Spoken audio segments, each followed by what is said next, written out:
Hello, ako nga pala si Tony. Ito nga pala ang pangunahing tindahan dito sa Barangay Buhay na Bato. Ang LBCI Sari-Sari Store. Teka, paparating na ang mga kaibigan kong sila Lily, Inka at Baste. Mukhang handa na naman silang makinig mula sa lumang libro ni Nanay Chami. Tara, sumama na rin kayo at sabay-sabay nating pakinggan ang mga storya ni Nanay Chami. Ipinamalita ang kapanganakan ni Jesus. Tayo na giliw, magsalo-salo tayo. Merong tinapay at keso. Mga kapakit, itong araw na lang, Pasko na! Oo, alam namin. Nagpa-practice na nga kaming mga ruling eh.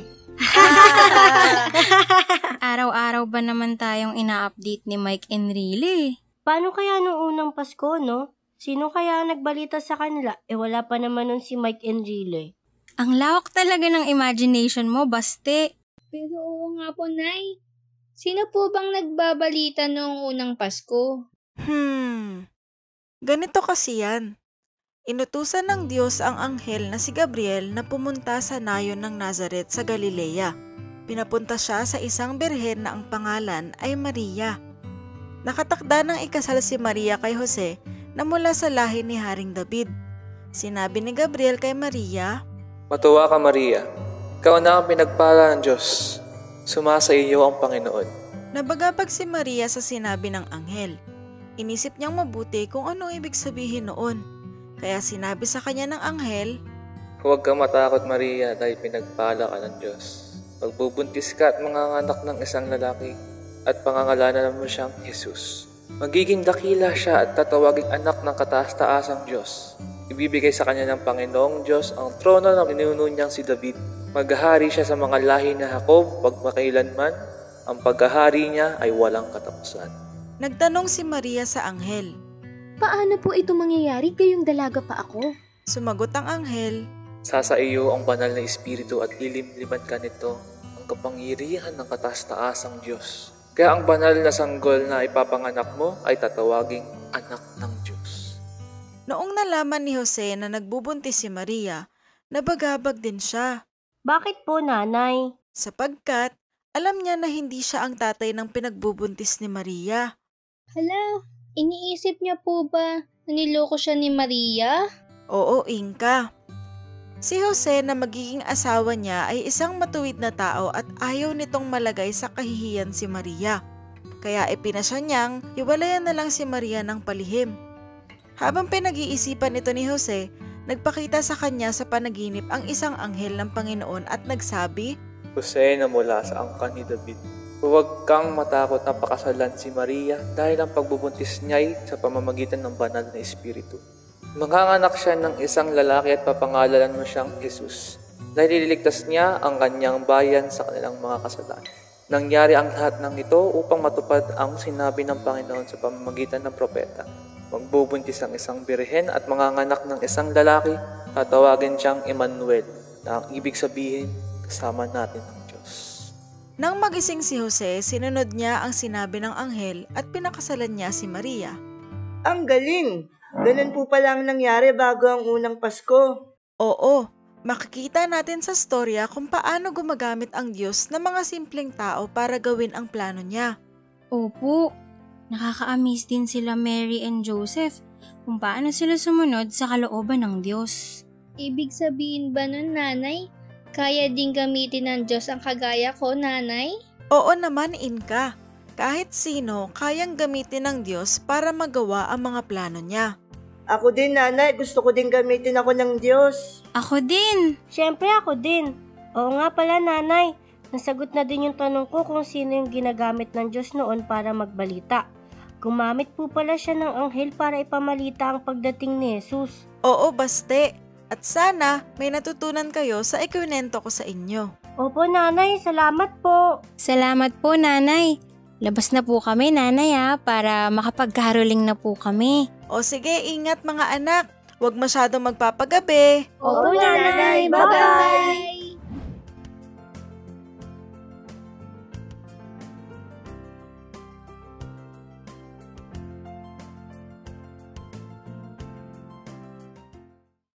Teka lang mga bata, bago tayo pumunta sa susunod na lesson, baka gusto mo ding panoorin ang unang 9 na lesson. Nakalagay na yung link sa description. Makakatulong din kung magla-like ka at magsusubscribe sa aming channel. Maraming salamat! Ang kapanganakan ni Jesus. Grabe, Paskong Pasko na po talaga, nanay, no? Oo nga, Tony. Umuwi na tayo. Madami na masyadong tao ngayon. Baka mahirapan pa tayo umuwi. Oo nga, nanay. Pero pwede po ba dumaan muna tayo kila Lily? Bakit? Ano meron dun? Inimbitahan po kasi kami nila Lily sa kanila para makita raw namin yung kapatid niya na bagong panganak. O sige, andun din ba sila Baste at Inka? Opo, nanay, pupunta din po sila doon.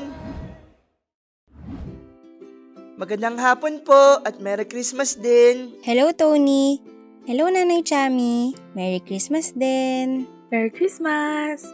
Pumuna kayo. Merry Christmas po! Uy, Baste, Inka. Sakto dating nyo. Andito din sila Tony at Nanay. Hello po, nanay. Pamasko ko po. Huy! Baste!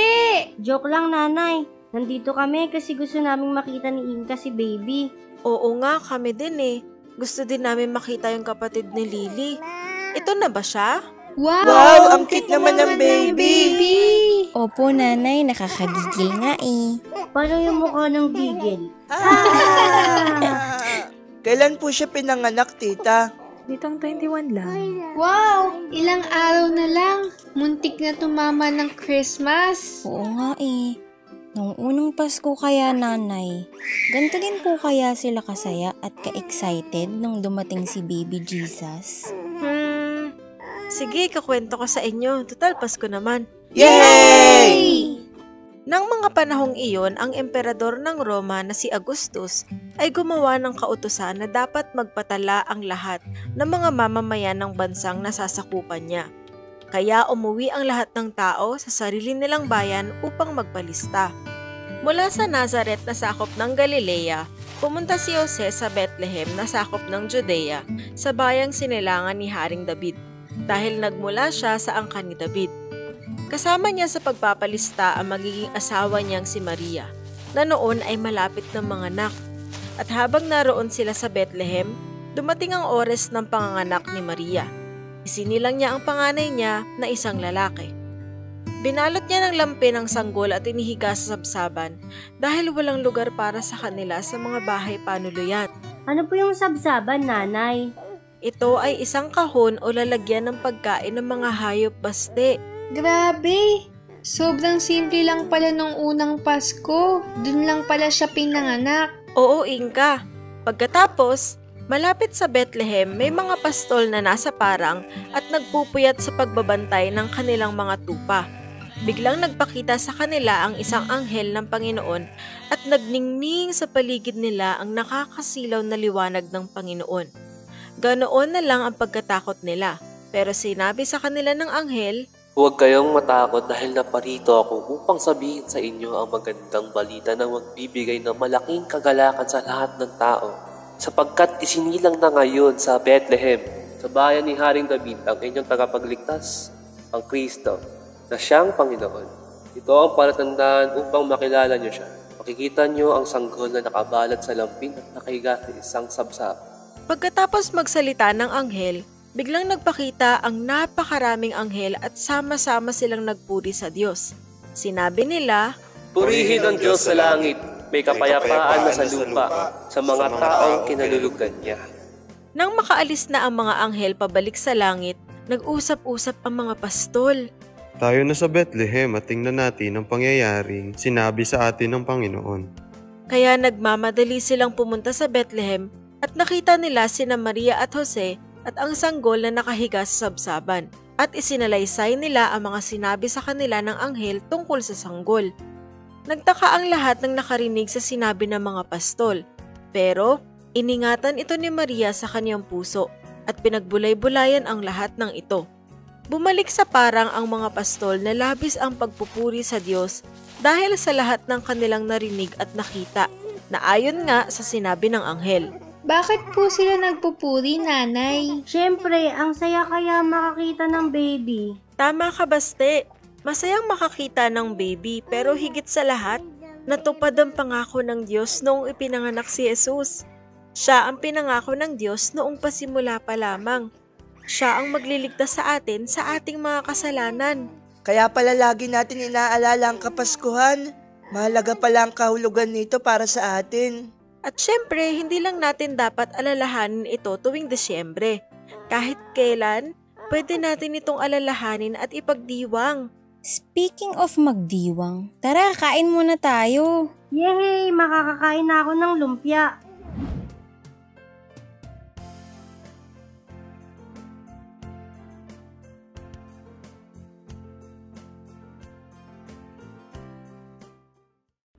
Si Jesus ang ating guro. 10, 9, 8, 7, 6, 5, 4, 3, 2, 1! Happy New Year! Wow, ang ganda! Ang ganda ng fireworks! Happy New Year, Nanay! Happy New Year, Nanay! Happy New Year, Nay! Happy New Year, everyone! Happy New Year mga anak! Masaya ako at sama-sama tayo nag-celebrate ng New Year ngayong taon. Kami din po, Nanay. Masaya kasi dito din kami matutulog ngayong gabi. Oo nga, kaso di ata ako makakatulog agad. Ang ganda kasi ng fireworks, tsaka ang ingay pa din ng mga torotot sa labas. Naku Lily, masanay ka na. Kasi taon-taon yan yung mararanasan natin kada New Year. Oo nga eh. Pwede niyo po ba kami kwentuhan na lang, Nanay, bago kaming matulog? Ano naman ikukwento ko sa inyo? Nagsiselebrate din ba sila noon sa Bible, Nanay, kagaya ng ginagawa natin ngayon? Oo naman, Baste. Naalala niyo yung kwento natin nung nakaraan? Pinagdiwang nila ang kapanganakan ni Jesus dahil espesyal ito para sa kanila at syempre sa atin din. Pero alam niyo ba, bukod doon, meron din silang pinagdiriwang taon-taon na isang espesyal na araw para sa kanila. At yun ay ang Pista ng Paglampas ng Anghel.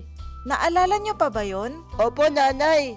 Yun po yung mag-aalay sila ng tupa at ipapahid yung dugo niya sa taas ng pinto ng mga bahay nila para lampasan sila ng anghel. Tama, Tony. Taon-taon ay inaalala nila ang pagliligtas sa kanila ng Diyos sa kamatayan. Bawat taon pumupunta ang mga magulang ni Jesus sa Jerusalem para dumalo sa pista ng paglampas ng anghel. Nang 12 taon na si Jesus, muli silang pumunta roon gaya ng nakaugalian nila. Pagkatapos ng pista, umuwi na sila, pero nagpaiwan si Jesus sa Jerusalem. Hindi ito namalayan ng mga magulang niya. Ang akala nila ay kasama siya ng iba nilang kababayan na pauwi na rin. Kaya nagpatuloy sila sa paglalakad buong araw. Bandang huli ay hinanap nila si Jesus sa kanilang mga kamag-anak at mga kaibigan. Nang malaman nila na wala si Jesus sa kanila, bumalik sila sa Jerusalem para roon siya hanapin.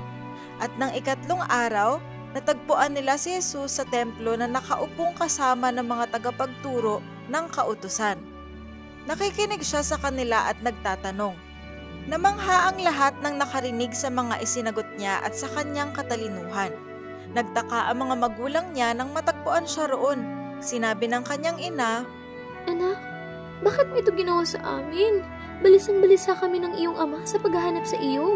Sumagot si Jesus, Bakit niyo po ko hinahanap?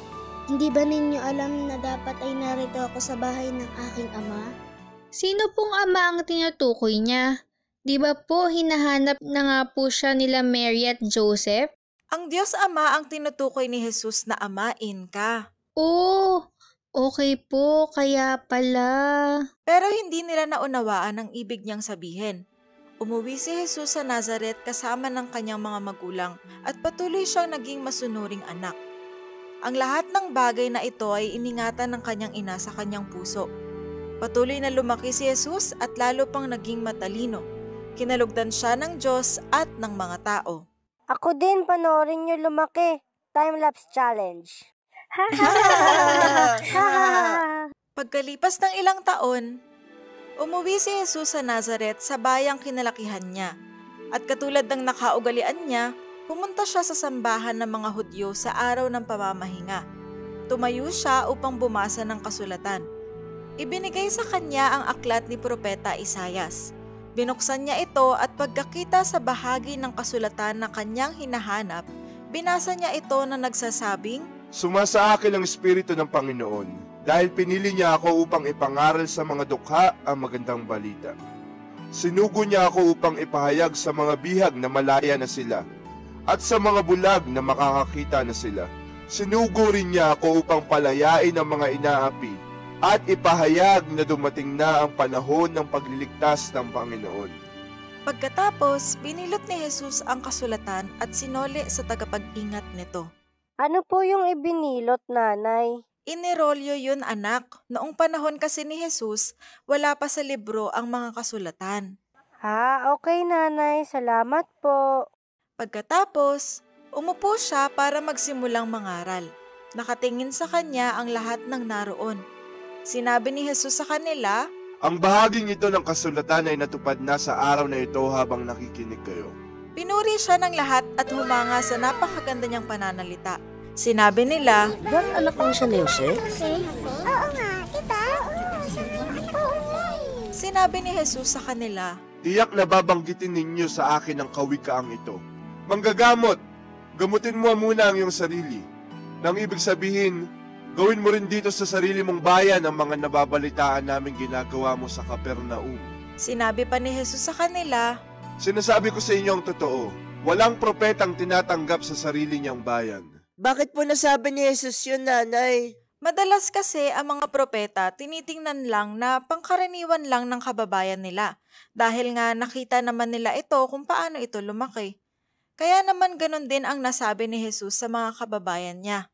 Kasi po dahil familiar na naman po sila kay Jesus, kaya po parang iniisip nila kung sino ba siya para mangaral sa kanila. Oo, tama, Lily.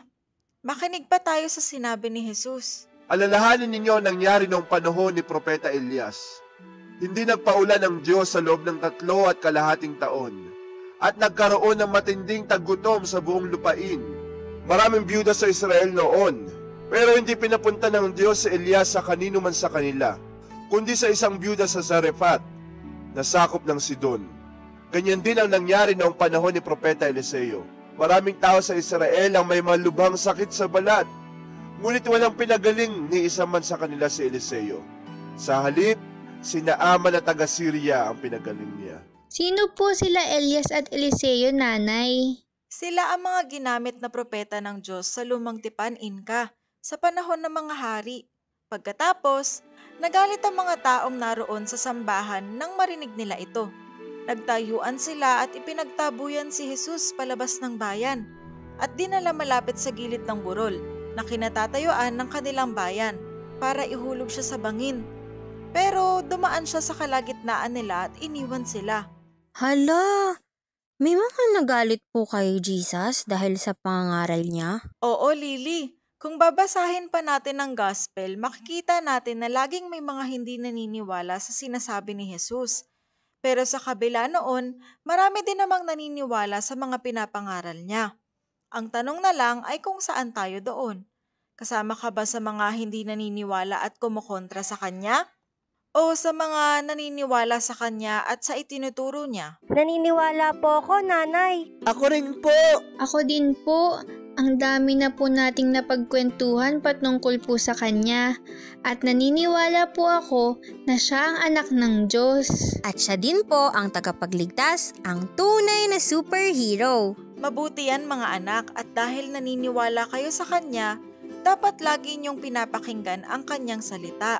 Dapat lagi po kami magbabasa ng Bible? Oo, saktong-sakto bagong taon. Magandang simula ng taon sa pamamagitan ng pagbabasa ng kanyang salita. Pero syempre, matulog na muna kayo ngayon. Opo, Nanay!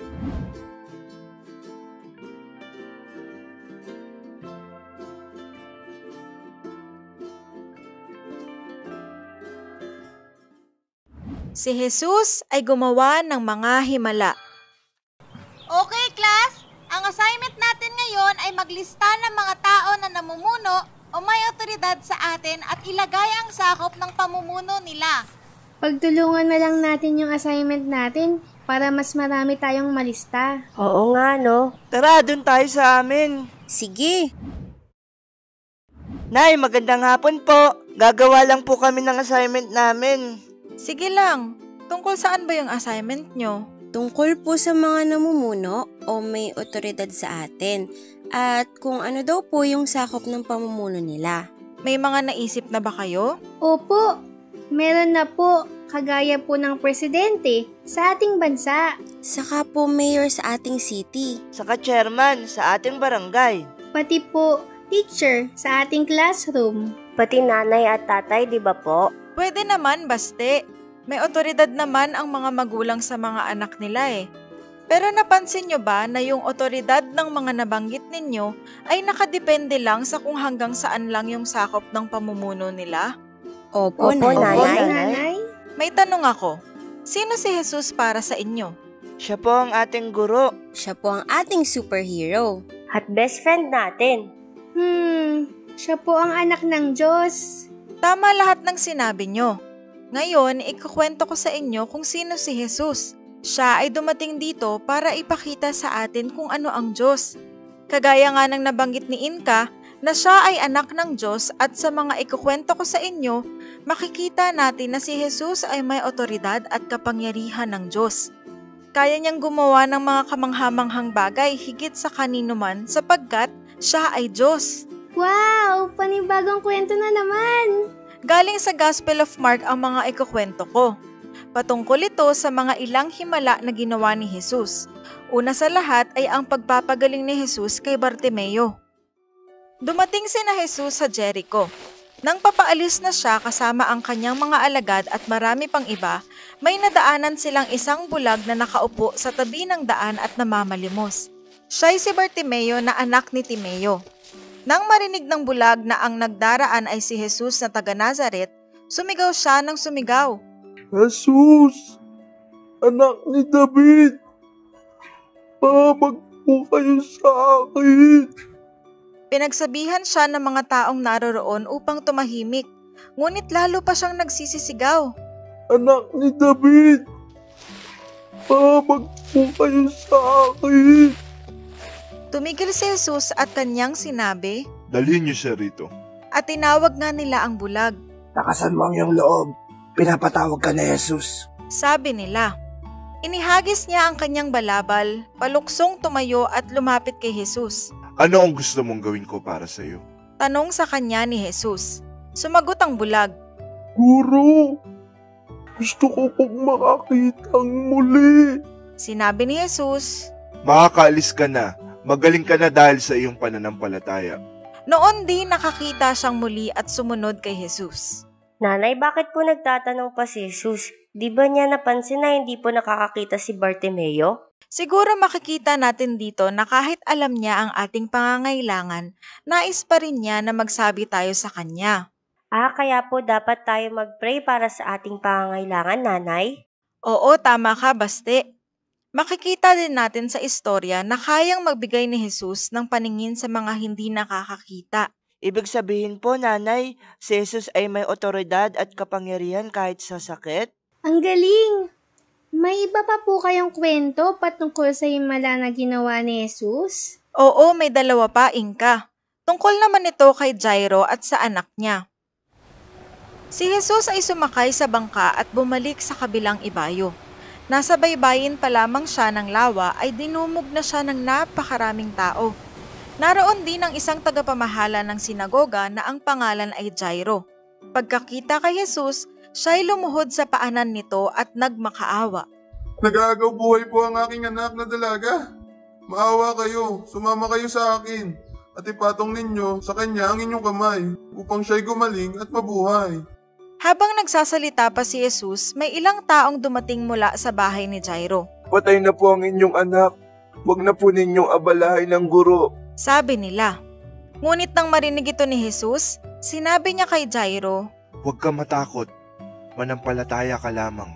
At hindi pinayagan ni Jesus na sumama sa kanya ang mga tao maliban kina Pedro at ang magkapatid na si Santiago at Juan. Nang dumating sila sa bahay ni Jairo, nakita ni Jesus na nagkakagulo ang mga tao. May mga nagiiyakan at nananaghoy. Pagpasok niya ay kanyang sinabi, Bakit kayo nagkakagulo at nag-iiyakan? Hindi patay ang bata. Siya'y natutulog lamang. Dahil sa sinabi niya, pinagtawanan siya ng mga tao. Subalit, pinalabas niya ang lahat maliban sa 3 alagad at sa mga magulang ng bata. At pumasok sila sa kinaroroonan ng bata. Hala, bakit po sila natawa, nanay? Kasi iniisip nilang literal ang ibig sabihin ni Jesus nung sinabi niyang natutulog lamang yung bata. Nagjo-joke po ba si Jesus nun? Hindi baste. Sinabi ni Jesus na natutulog lang ang bata. Dahil sa pananaw niya, hindi mananatiling patay ang bata at hindi dapat sila mawalan ng pag-asa. Pakinggan natin ang sunod na nangyari. Hinawakan ni Jesus ang kamay ng bata at sinabi, Talitha kum. Na ang ibig sabihin ay, Ineng, bumangon ka. Noon din ay bumangon ang bata at lumakad, at labis na namangha ang lahat. Ang batang ito'y 12 taong gulang na. Wow! Ang galing naman! Kaya niya palang bumuhay ng patay. Pinapakita lang sa kwento na ang Panginoong Jesus ay may otoridad at kapangyarihan sa kamatayan. Wow, yung una pinakita ni Jesus ang kapangyarihan niya sa sakit, tas ngayon naman yung kapangyarihan niya sa kamatayan. Ano naman po yung last na kwento, nanay? Pagkatapos, pinasakay agad ni Jesus sa bangka ang mga tagasunod niya at pinauna sa bayan ng Betsaida sa kabila ng lawa habang pinapauwi niya ang mga tao. Nang makaalis na ang mga tao, umakyat siya sa isang bundok upang manalangin. Nang gumabi na, nasa laot na ang bangka at siya na lang ang naiwan.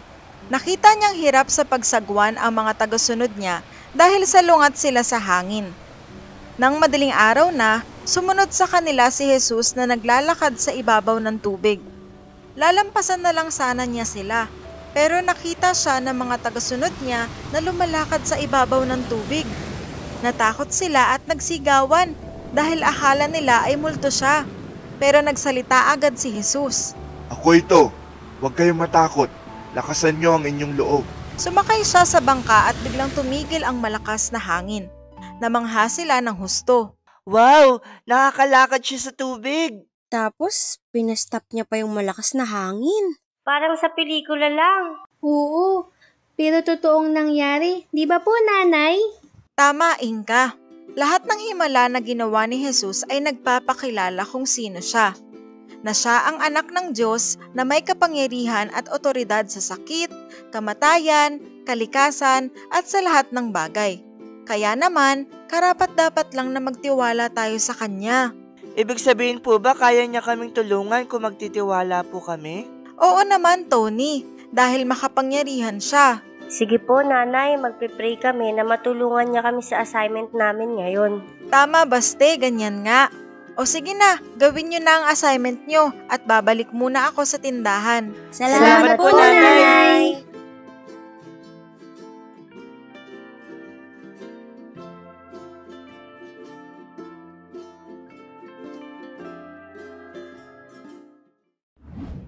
Ang kamatayan ni Jesus. Hay, sayang. 1 point na lang, panalo sana. Sayang, nag-cheer pa naman kami ni Lily. O nga, ayaw kasi ako i-subdivision ni Coach, ipapanalo ko naman sana. Di ba substitution yun? Syempre, joke lang. Alam ko talaga yun. Weh! Oo nga, nauuhaw lang ako kaya naiba yung nasabi ko. Palusot. Tara, Tony, punta tayo sa tindahan nyo. Bili ako ng ice tubig. Oo nga. Tapos, makinig na lang tayo ng istorya kay nanay para di na tayo malungkot. Tara! O mga anak, kamusta ang laro? Ayun, talo. Pero okay lang po yun, nanay. Ipapanalo ko na lang sa susunod. Kwentuhan nyo na lang po kami. Oo nga po, nay. Sige, pero ano mo na yung kunento ko nung nakaraan? Si Jesus Christ ay gumawa ng himala. Tama. Si Jesus ay dumating dito para ipakita kung ano nga ba ang katangian ng isang Diyos. Naalala niyo pa ba ang ilan sa mga ginawa ni Jesus? Nagpagaling siya ng bulag. Tama. Ano pa? Bumuhay siya ng patay. Tama. Meron pa ba? Pinahinto niya ang bagyo. Tama ulit. Pinakita ni Jesus ang kanyang otoridad sa pamamagitan ng mga himala na nabanggit ninyo. At hindi lang yun, Marami pa siyang himalang nagawa. Siyempre, lahat ng iyon ay mga mabubuting bagay. Pero may tanong pa ako. Tingin niyo ba may ginawang mali si Jesus? Siyempre wala po. Tama ka, Inka. Pero paano niyo naman nasabi na wala siyang nagawang kasalanan? Kasi po, siya ang Son of God, hindi po ba? Tama ka, Lily. Siya ang anak ng Diyos at itinuro niya sa mga tao sa pamamagitan ng kanyang mga istorya at kanyang mga ginawa kung paano natin dapat sundin at sambahin ang Diyos. Sa pamamagitan ng kanyang mga turo at gawa, pinapakita niya sa mga tao ang pagkakamali at pagiging makasarili natin. Dahil po makasalanan tayo? Oo, baste. At dahil doon, marami ang hindi ito nagugustuhan, lalong-lalo na ang mga religious leader nung panahon niya. Ang mga ito ang dapat tumulong kay Jesus na magturo sa tao na sumamba sa Diyos. Pero dahil galit sila kay Jesus, pinahuli nila ito sa mga kinauukulan.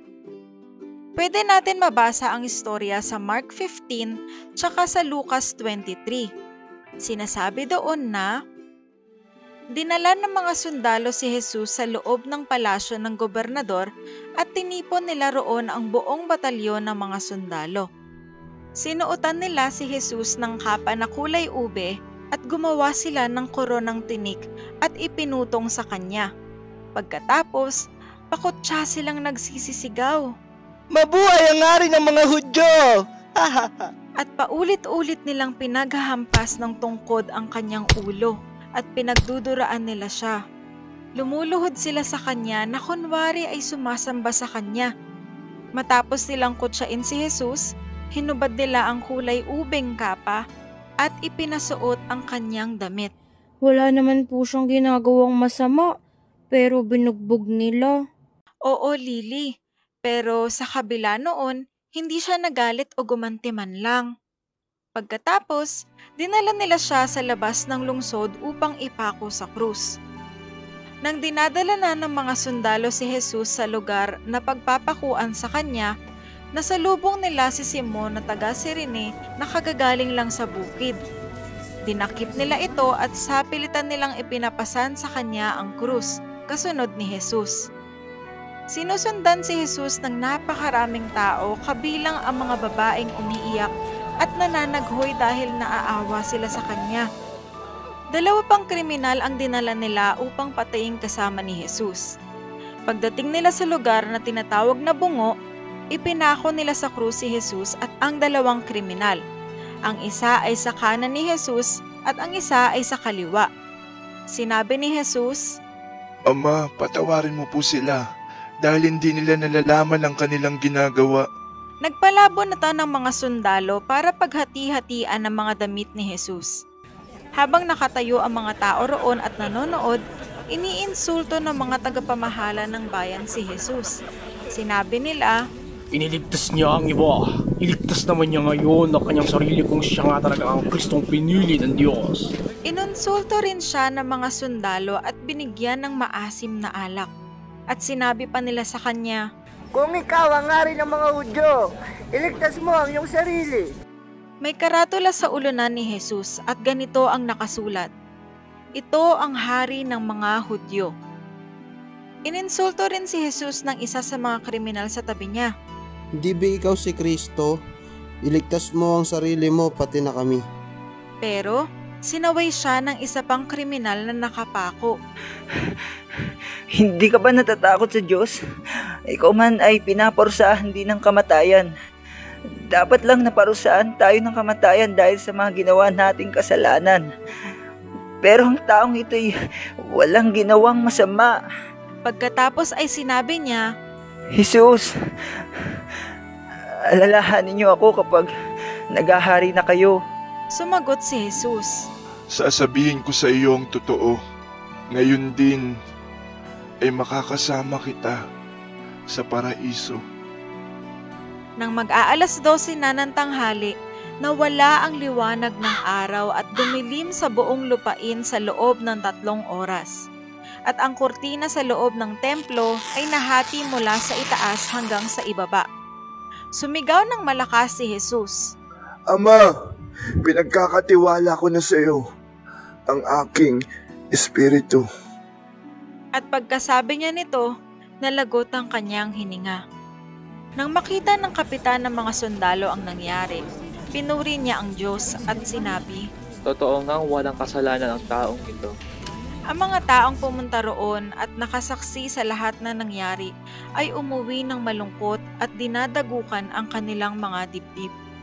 Siya na walang kasalanan ang naparusahan para sa ating mga kasalanan. Parang substitution? Oo nga no, nakipagpalit si Jesus para sa atin. Tama kayo. Kaya nga, ang sino mang manampalataya sa ginawa ni Jesus ay pwedeng makatanggap ng kapatawaran. Kagaya po ng isang kriminal, Nanay? Oo, Lily. At hindi lang kapatawaran kundi panibagong buhay at relasyon sa Diyos. Saka po makakatiyak din po tayo na makakasama natin si Jesus kagaya po ng kriminal. Di ba po, Nanay? Oo, Inka. At lahat ng iyon ay mangyayari dahil namatay si Jesus sa krus para sa atin. At alam nyo ba, hindi lang sa krus natatapos ang storya, mga anak.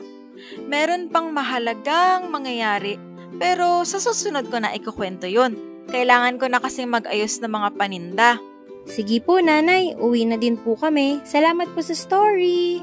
Opo, magpapahinga na din po ako. Napagod po kasi ako sa laro eh. Napagod umupo.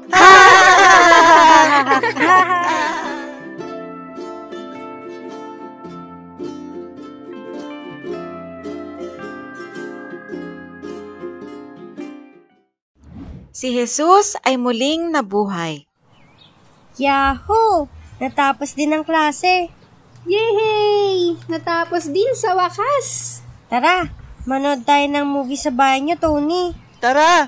Total, wala na tayong assignment ngayong araw. Let's go!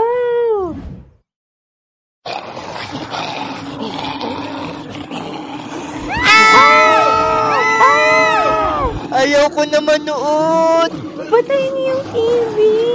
Tago niyo ako sa zombie! Nasaan yung zombie? Buksan natin yung ilaw. Anong nangyayari? Bakit ang lalakas ng mga sigaw ninyo? Sorry, Nanay Chami. Nanonood po kasi kami ng isang zombie movie, Nanay. Opo, Nanay. Sa sobrang gulat po namin, napasigaw po kami. Zombie? Nanonood kayo ng zombie movie? Opo, Nanay Chami. Yung mga patay po, tas nabubuhay po ulit, tas nagiging zombie. Alam nyo ba, mga anak, na hindi totoo ang mga zombie? Talaga po, Nanay Chami? Oo, mga anak. Hindi totoong pwedeng mabuhay pa ang mga taong patay na. Hindi rin totoong may mga zombing nangangain ng mga tao. Di naman pala totoo mga zombie. Hay, buti na lang. Di na ako matatakot mamaya habang naglalakad ako pa uwi. Pero Nanay Chami, kung hindi po totoong nabubuhay ang patay sa panahon natin, bakit po si Jesus, nung nagkatawang tao, nabuhay siya magmuli? Wow, anak! Tama ka! Saan mo natutunan yan? Napanood ko po sa TV noong November po, yung The Passion of the Christ po. Talaga po, Nanay Chami, may nangyaring ganon? Hala, gusto ko rin malaman yung buong kwento, Tony. Ako din. Pwede niyo po bang ikwento sa amin, Nanay Chami? Please po, please po. Oh, sige. Ikukwento ko rin sa inyo para hindi lamang si Tony ang nakakaalam. Ang kwento natin ngayong araw ay matatagpuan sa Lucas 24:1-10. Pero bago ako magsimula, sinong nakakaalala kung anong kwento natin nung nakaraang linggo? Ako po.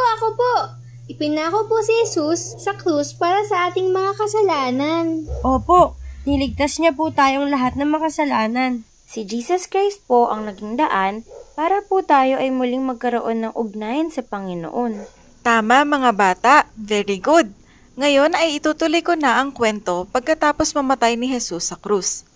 Naikwento ko sa inyo na after mamatay ni Jesus, ang kanyang bangkay ay binalot ng isang telang linen at siya'y inilagay sa isang libingang natatakpan ng isang malaking bato ng araw ng Biyernes. Sa sobrang laki ng batong nakaharang sa libingan ay imposibleng mabuksan ito ng isang tao lamang. Noong dumating ang madaling araw ng linggo, sina Maria na taga Magdala, Juana, Maria na nanay ni Santiago at iba pang mga kababaihan na kasama nila ay pumunta sa libingan dahil nagdala sila ng mga pabangong inihanda nila.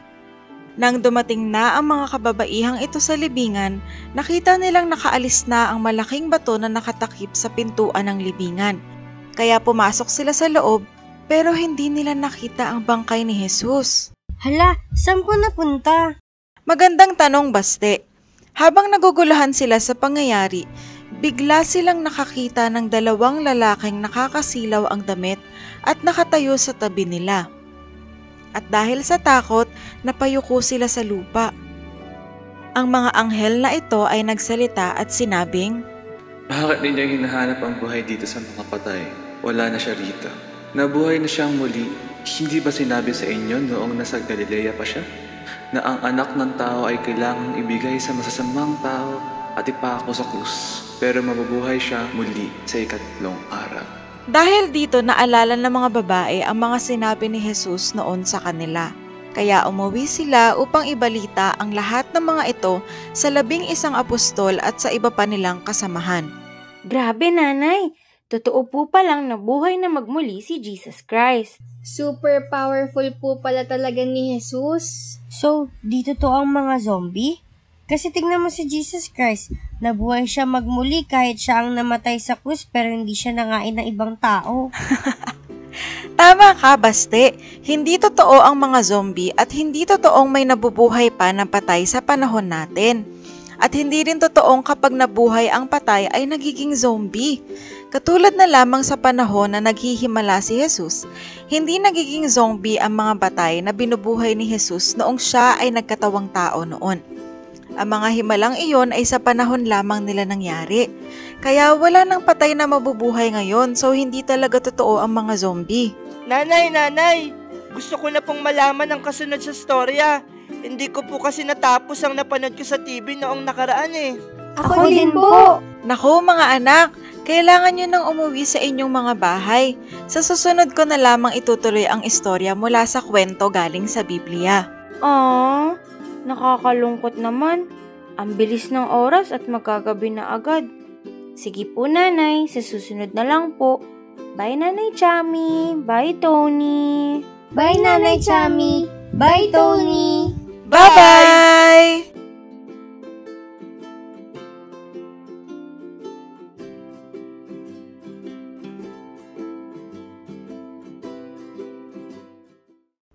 Nagpakita si Jesus sa kanyang alagad. O mga anak, merienda muna kayo habang nagre-review kayo. Salamat nanay. Ang sakit-sakit na nga ng ulo ko kaka-review. Sure naman po ako na babagsak lang ako. Hay nako, Baste! Napakanega mo talaga. Oo nga, Baste. Kaya nga tayo nagre-review para makapasa. True. Huwag kang negative thinker. Alam kong lahat tayo papasa. Hindi talaga ako. Di naman ako matalino. Baste! Oo na, sorry na. Anak, lahat ng bagay ay kakayanin natin sa tulong ng Panginoon. Kaya dapat huwag kalimutang mag-pray at gawin ang best. Tama mga anak.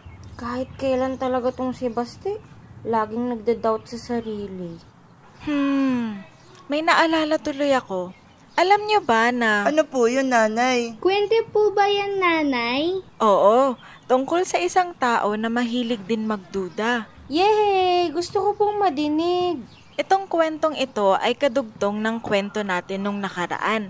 Naalala niyo pa ba yun? Opo, ipinako si Jesus sa krus, inilibing at nabuhay muli sa ikatlong araw. Tama, Tony. Sige, makinig kayo ng maigi. Mababasa natin ito sa Juan 20:19 hanggang 30. Pagkatapos magpakita ni Jesus kay Maria Magdalena, ay nagpakita din siya sa kanyang mga alagad. Ngunit si Thomas, na tinatawag na kambal, at kabilang sa 12 alagad, ay wala roon nang dumating si Jesus. Kaya't sinabi sa kanya ng ibang mga alagad, "Nakita namin ang Panginoon." Sumagot si Thomas, "Hindi ako maniniwala hanggat hindi ko nakikita ang mga butas ng mga pako sa kanyang mga kamay. At hanggat hindi ko nailalagay ang aking daliri sa mga iyon at nahahawakan ang kanyang taliliran." Hala, Grabe po pala magduda si Tomas. Tama ka, Inka. Kaya naman makalipas ang 1 linggo, muling nagkatipon sa loob ng bahay ang mga alagad at kasama nila si Tomas. Nakasara ang mga pinto, ngunit pumasok si Jesus at tumayo sa kalagitnaan nila. Sinabi niya, Sumainyo ang kapayapaan. at sinabi niya kay Tomas, Ilagay mo ang iyong daliri dito at tingnan mo ang aking mga kamay. Ilagay mo ang iyong kamay sa aking tagiliran. Huwag ka nang mag-alinlangan pa. Sa halip ay maniwala ka. Sumagot si Tomas. Panginoon ko at Diyos ko. Sinabi sa kanya ni Jesus, Naniniwala ka na ba dahil nakita mo ako? Pinagpala silang hindi nakakita, gayon may naniwala. Marami pang mga himalang ginawa si Jesus na nasaksihan ng mga alagad na hindi nakasulat sa Biblia. Ngunit ang mga nakasulat dito ay isinulat upang tayo sumampalataya na si Jesus ang Kristo, ang anak ng Diyos. At sa paniniwala natin ay magkaroon tayo ng buhay sa pamamagitan niya. Wow, ang astig naman pala nun, nanay. Si Jesus pa mismo ang nagpakita ng pruweba kay Tomas para lang maniwala siya. Kaya nga po, nanay wala po talagang imposible kay Jesus Christ. Tama! Kaya ikaw, Baste, ang dapat mong gawin ay mag-aral ng mabuti at magtiwala sa Panginoon na kakayanin mo ang lahat. Opo, maraming salamat sa mga paalala nyo. O siya, mag-aral na kayo ng maigi. Salamat po, nanay! Okay, class, ito na ang resulta ng exams nyo. Hala, grabe! Bakit, Baste, bumagsak ka ba? Hindi ako makapaniwala na pasado ako! Yes! Wow! Congratulations, Baste! At congrats din sa ating lahat. Dapat tayo magpasalamat sa Diyos dahil binigyan niya tayo ng katalinuhan. Oo nga, at pasalamat na din dahil natutunan nating magtiwala at huwag magduda sa Panginoon. O siya, tara na at ibalita natin kay nanay na pasado tayo. Tara!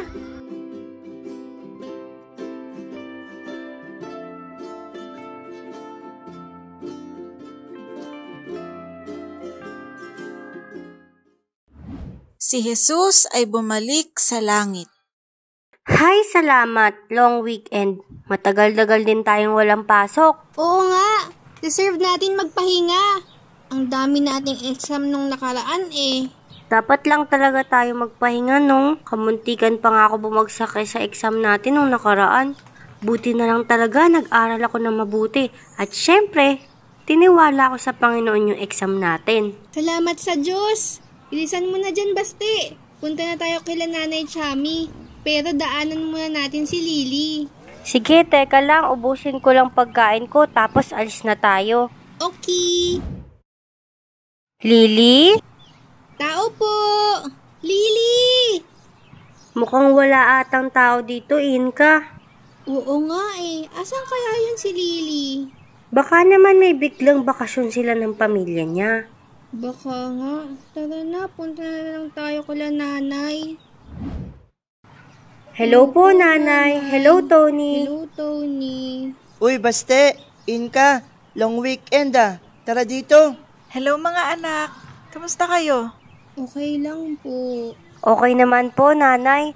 Masaya kasi makakapagpahinga kami ng matagal. Eh ba't parang malungkot ka, Inka?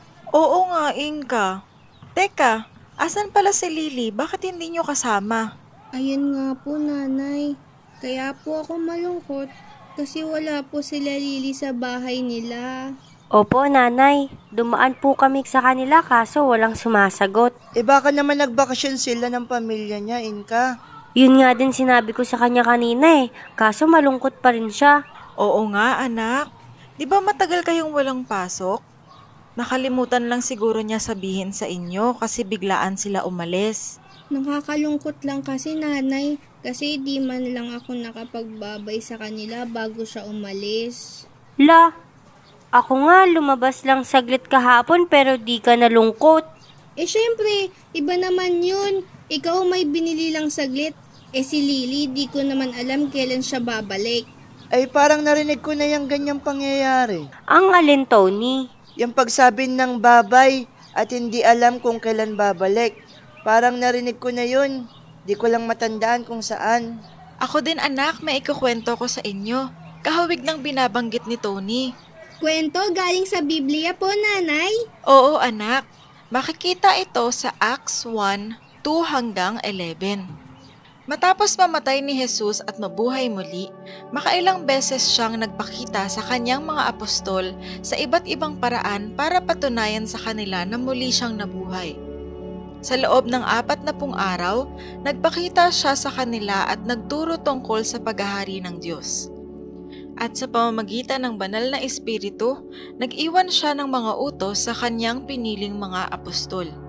Isang araw noon, habang kumakain sila kasama ni Jesus, sinabi niya, "Huwag muna kayong umalis sa Jerusalem. Hintayin ninyo ang banal na espiritu na ipinangako ng Diyos Ama. Sinabi ko na ito noon sa inyo. Nagbautismo si Juan sa tubig, ngunit makalipas lang ang ilang araw ay babautismuhan kayo sa banal na espiritu." Minsan nang nagtitipon sila, tinanong nila si Jesus, Panginoon, ito na po ba ang panahon na ibabalik ninyo ang kaharian ng Israel? Sumagot si Jesus, Hindi pinahihintulutan ng Ama na malaman ninyo kung kailan mangyayari ang mga bagay na itinakda niya. Ngunit pagdating ng banal na espiritu sa inyo, bibigyan niya kayo ng kapangyarihan at ipapahayag niyo ang mga bagay tungkol sa akin, mula rito sa Jerusalem hanggang sa buong Judea at Samaria at hanggang sa buong mundo. Pagkasabi niya nito, dinala siya paitaas. At habang nakatingin sila sa kanya na pumapaitaas, tinakpan siya ng ulap at agad na nawala sa kanilang paningin. Habang nakatitig sila sa langit, may dalawang lalaking nakaputi na biglang tumayo sa tabi nila at nagsabi, Kayong mga taga-Galilea, bakit nakatayo pa kayo rito at nakatingala sa langit? Si Jesus na inyong nakita na dinala paitaas ay babalik dito sa mundo. At kung paano siya pumaitaas, ganyan din ang kanyang pagbalik. Ayan nga yun. Naalala ko na. Si Jesus pala yung nagpaalam sa kanyang mga kaibigan at mga disipulo na aalis na siya dahil babalik na siya sa kanyang Ama sa langit. Hindi man siya nagsabi kung kailan, pero pangako niya na babalik siya. Tama, Tony. Kaya Inka, huwag ka na malungkot. Malay mo, bukas andito na si Lily. Tapos madami siyang pasalubong para sa inyo. Oo nga, Inka. Huwag ka na malungkot. Mabuti pa enjoy muna natin ang bakasyon natin ngayon. Sige na nga. Babalik din naman yun kasi may pasok na tayo ulit next week. Salamat po, Nanay, sa kwento ninyo. Tara, nood tayo ulit ng TV. Tara!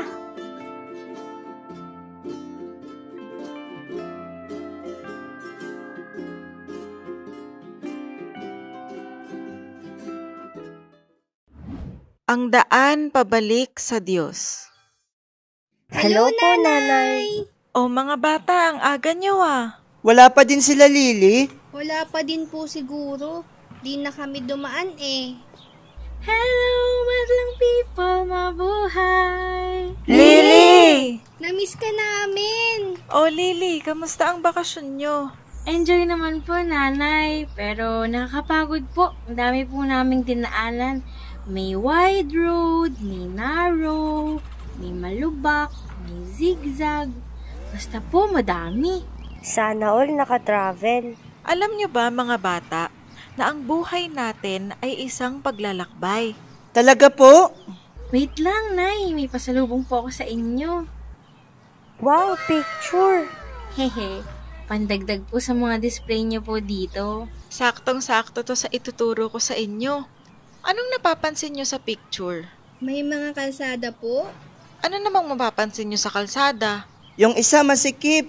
Yung isa naman po malapad. Tama kayo. Ang mapapansin din natin sa picture na sa malapad na daan ay may naghihintay na kapahamakan. Oo nga po. Sabi sa Biblia na maraming tao ang gusto sa malapad na daan. Kasi nga naman mas madali. Halimbawa, maraming mga tao ang nagbibisyo kasi nga masaya. Nakakatakas sila sa problema nila. Pero sa huli, ito din yung sumisira sa kanila. Habang sa masikip o makipot naman na daan, ay kaunti lang ang dumadaan. Ito ay nagsimula sa krus papunta sa buhay na kasama ang Panginoong Hesus. Nangako si Jesus na ipaghahanda niya ng lugar ang lahat ng naniwala at nagtiwala ng kanilang buhay sa Kanya. Wala na pong kapahamakan doon, Nanay, no? Hindi kagaya ng sa isa. Oo, baste. Wala nang kaparusahan sapagkat binayaran na ito ni Jesus sa krus. Para magbigay halimbawa patungkol sa dalawang klase ng daan, hayaan niyong ikwento ko sa inyo ang nabasa ko sa aklat ng Acts chapter 12. Yes! Bible story na naman! Nang panahong iyon, nagsimula si Haring Herodes sa pag-uusig sa ilang tagasunod ni Jesus. Ipinapatay niya si Santiago o James na kapatid ni Juan sa pamamagitan ng espada. Hala, namatay yung isang disciple ni Jesus. Oo nga, kawawa naman. Nang makita niyang natuwa ang mga Hudyo dahil sa kanyang ginawa, ipinahuli rin niya si Pedro. Ipinabilanggo niya si Pedro at pinabantayan sa 4 na grupo ng mga sundalo na ang bawat grupo ay may 4 na sundalo. Ayon sa plano ni Herodes, ang paglilitis kay Pedro ay gagawin niya sa harap ng taong bayan pagkatapos ng Passover. Di ba po yung Passover po yung pag-alala nila ng pag-save po ng Diyos sa Israel nung time ni Moses? Tama, Lily. Habang nasa bilangguan si Pedro, patuloy ang taimtim na pananalangin ng mga miyembro ng simbahan para sa kanya. Noong gabing bago iharap si Pedro sa paglilitis, natutulog siyang nakagapos ng 2 kadena sa pagitan ng 2 sundalo. Mayroon pang mga gwardyang nakabantay sa pintuan ng bilangguan. Walang ano-ano'y biglang nagliwanag sa loob ng bilangguan at nagpakita ang isang anghel ng Panginoon. Tinapik niya sa tagiliran si Pedro para magising at sinabi, "Dali, bumangon ka." At natanggal ang mga kadena sa kanyang mga kamay. Sinabi ng anghel, "Magdamit ka at magsandalyas." At ginawa nga iyon ni Pedro. Sinabi pa ng anghel sa kanya, "Magbalabal ka at sumunod sa akin." At sumunod nga siya sa anghel palabas sa bilangguan. Hindi alam ni Pedro kung totoo ang nangyayari. Ang akala niya ay nananaginip lang siya. Dinaanan lang nila ang una at ang pangalawang grupo ng mga gwardya. Pagdating nila sa pintuang bakal na patungo sa loob ng lungsod, kusa itong bumukas. At lumabas sila agad.